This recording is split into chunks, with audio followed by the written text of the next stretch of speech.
Il s'agit de ce que l'on appelle la guerre d'Espagne, une guerre civile, mais une guerre qui est également matinée d'interventions extérieures.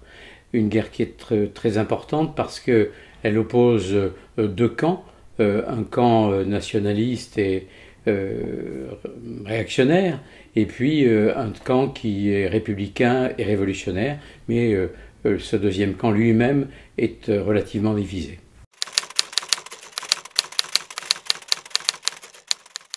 C'est une guerre d'extermination parce que tous les moyens sont bons pour mettre l'adversaire à terre. On va utiliser les armes les plus sophistiquées, en tout cas celles qui sont le plus en pointe. C'est le bombardement par exemple de Guernica. On va utiliser aussi toutes les méthodes de terreur.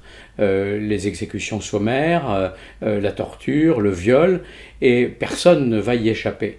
En plus, il se trouve que entre les belligérants eux-mêmes dans un même camp, je pense au camp républicain, il y a aussi des dissensions telles qu'il y a des éliminations.